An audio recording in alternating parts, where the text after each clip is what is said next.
Di Bapak sempat sedikit juga menyebut soal pasar surat utang yang menjadi pilihan investor di situasi sekarang ini, begitu. Mungkin boleh dibuat lebih spesifik lagi Pak, tenor berapa yang mungkin lebih menarik? Ya ngelihat tadi, jadi sesuai saya bilang tadi ke depan karena memang kita juga harus ya dia udah mulai masukin di pikiran kita bahwa akan ada kenaikan suku bunga lagi gitu ya. Jadi kalau melihat seperti itu saya pikir market juga tadi kayak saya bilang eksternal faktornya juga masih gede, volatilitas masih tinggi. Saya pikir akan bijaksana kalau kita juga berhati-hati. Jadi istilahnya buat investor yang nggak suka volatilitas itu mungkin untuk obligasi atau surat utang tuh ambil obligasi yang istilahnya jangka waktunya pendek gitu ya. Karena memang jangka waktu pendek itu punya karakteristik volatilitasnya tuh nggak sebesar yang panjang seperti itu. Jadi buat investor yang berhati-hati mungkin lebih disaranin ke yang durasi-durasi pendek lah istilahnya di bawah 5 tahun. Tapi juga pada saat yang sama saya pikir juga ada satu peluang investasi yang menarik juga gitu ya. Bahwa kalau kita memang udah dedicated uangnya untuk investasi jangka panjang gitu. Saat ini juga investasi jangka panjang juga ikut lumayan menarik gitu ya. Walaupun kita harus expect mungkin belinya nggak sekarang gitu ya. Tunggu gitu ya. Dan beli juga secara bertahap itu adalah apa? Mulai bangun posisi untuk durasi-durasi yang panjang. Karena setelah ini kalau saya lihat eranya apa habis kenaikan suku bunga tinggi harusnya juga suku bunga akan turun gitu. Nah ini yang saya pikir kita harus juga sebagai investor bisa nyikapin gitu. Dan kalau kita sebagai investor kalau mau bagus tuh apa pas kejadian atau sebelum kejadian.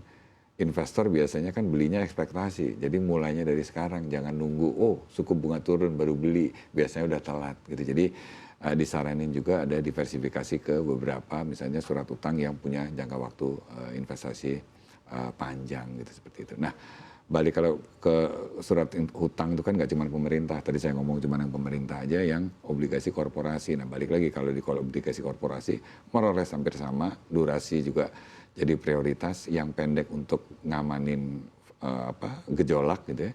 Tapi yang panjang juga untuk nyari return ke depannya gitu. Nah kalau udah kayak gitu di korporasi, kalau saya sih lebih cenderung untuk ngutamain kualitas kredit gitu ya.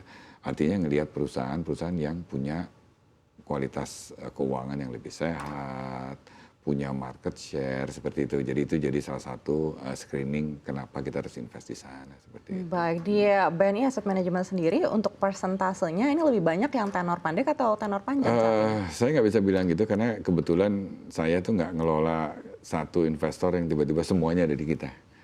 Kita tuh ngelola open end produk reksadana yang secara mandat tuh punya mandat sendiri-sendiri. Jadi kita ada reksadana katakanlah kayak Tickwood gitu ya. Reksadana itu memang didedicated untuk obligasi-obligasi yang istilahnya jangkanya pendek. Jadi bagi para investor yang mau itu bisa beli reksadana itu karena memang mandatnya mensyaratkan bahwa investasi ke obligasi yang jangka waktunya di bawah 5 tahun. Kita juga punya misalnya kayak ada syariah gitu, fixed income yang panjang gitu. Kita punya ada long duration gitu, Ardani gitu. Itu memang secara mandat itu memang ditulis bahwa itu memang untuk long durasi. Jadi kita akan ngelola itu berdasarkan kebutuhan dari investor. Jadi pengelolaan kita itu kan mengelola sesuai dengan mandatnya si Ardani tadi, si long duration seperti itu. Kita lakukan sesuai mandatnya seperti itu. Nah, investor ini yang nanti akan memilih sendiri. Jadi kita unfortunately belum punya satu fund yang istilahnya sifatnya kayak bunglon gitu ya, bisa swing gitu ya. Tapi kita punya reksadana yang memang punya mandat-mandat tertentu seperti itu. Dan kayak tadi balik lagi ke saham, saya bilang gitu juga misalnya kayak high dividend gitu ya. Kita juga punya reksadana, istilahnya reksadana HD20, high dividend 20. Itu memang mandatnya ngikutin high dividend 20. Ya udah, mandatnya di situ, inginnya ada investor di situ, kita akan melakukan sesuai amanat dari investor seperti itu. Baik, tadi Bapak katakan untuk surat utang korporasi ini mungkin salah satu pemilihannya adalah berdasarkan rating begitu. Bagaimana dengan sektor? Apakah sektor ini menjadi faktor kedua dalam pemilihan tersebut atau memang seperti apa? Otomatis.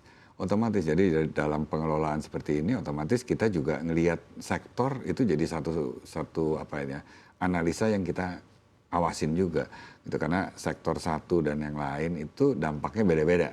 Gitu ya, mungkin kayak misalnya perbankan suku bunga naik ya mungkin kita bisa expect nanti akan ada kontraksi di NIM-nya atau net interest margin. Sementara kalau di manufaktur mungkin enggak gitu. Tapi masuk lagi ke dalam lagi, kita harus lihat lagi apa analisa kita harus menyeluruh gitu, komprehensif. Kenapa? Atas hutang tadi harus kita lihat lagi gimana. Karena kita sekarang di BNI IM juga mulai screening gitu ya, terus ngelihat sekarang ini dolar di 16.000, efeknya apa sih kalau ke perusahaan yang utangnya dalam US dollar?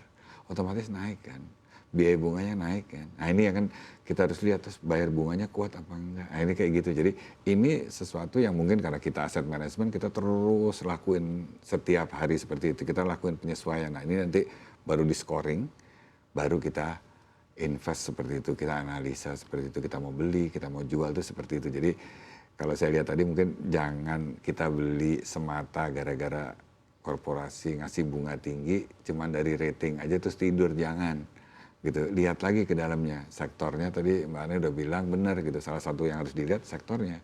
Habis sektornya apa? Lihat lagi sih bukunya benar apa enggak. Dan di kita BNI Asset Management nggak puas hanya gitu aja.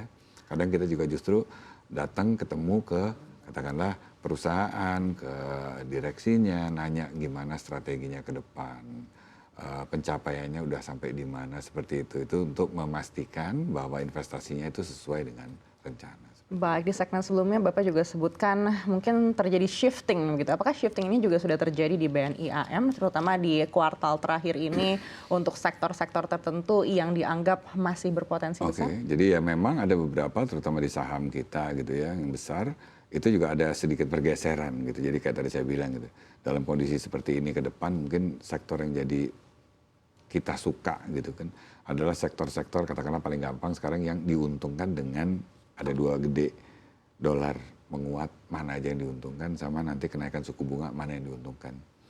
Jadi kalau tadi dolar menguat ini kan kita suka ternyata misalnya apa sih eksportir, itu kan dia pasti benefit kan, jadi itu kita mungkin akan ada di situ. Kemudian kalau suku bunga tinggi siapa sektornya nih, nah, kita bisa lihat mungkin oke perbankan kah, atau dari properti, atau kita mulai shift ke sana. Tapi pada saat yang sama juga kebalikan dari yang tadi kita suka, itu ada yang mendapat efek buruk dari tadi. Jadi misalnya apa sih sektor-sektor yang katakanlah apa mendapatkan import atau raw materialnya dari luar, ya pasti nggak bagus buat dia. Nah itu misalnya kayak healthcare kayak gitu-gitu mungkin sedikit kita agak kurangi posisinya seperti itu. Tapi ya intinya di sini bahwa kita terus melakukan review terhadap penempatan kita di pasar modal kita. Gitu. Baik, bicara sektor-sektor yang mengutamakan ekspor, artinya kita melihat ke sektor komoditas saat ini, begitu. Bapak sendiri melihat sektor komoditas ini peluangnya seperti apa?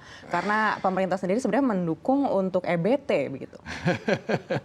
Oke, jadi kalau saya lihat harusnya apa komoditas gitu ya, komoditas ada beberapa gitu ya, kalau misalnya makanan, itu segala macam, atau misalnya kayak kelapa sawit segala macam mungkin ya udah di situ aja gitu ya. Tapi kalau misalnya batu bara juga mungkin tekanannya masih ada di situ, tapi mungkin energi itu saya pikir juga mungkin ada katalis yang kita lihat kita suka juga di sana, cuman walaupun ini harus view yang lebih agak panjang sedikit seperti itu.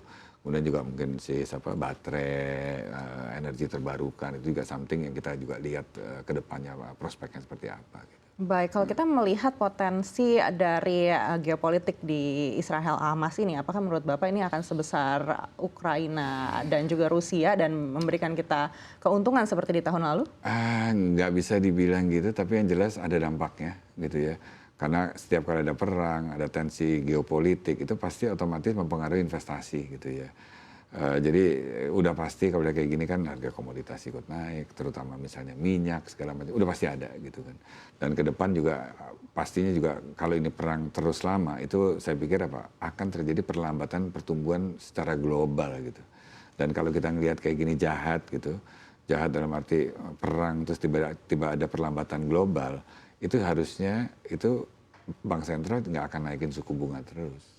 Jadi kalau lihat kayak gitu sebetulnya blessing juga bahwa ke depan kalau perang jadi kejadian gede, ekonomi turun, harusnya suku bunga juga akan turun gitu ya seperti itu. Jadi ada blessingnya. Nah sekarang kita pinter-pinter aja ngelihat yang di mana. Cuman sekarang ini karena belum terjadi, mungkin hati-hati dulu aja seperti itu. Tapi harus nyiapin bahwa setelah ini pasti ada silver liningnya, ada peluang ke depannya.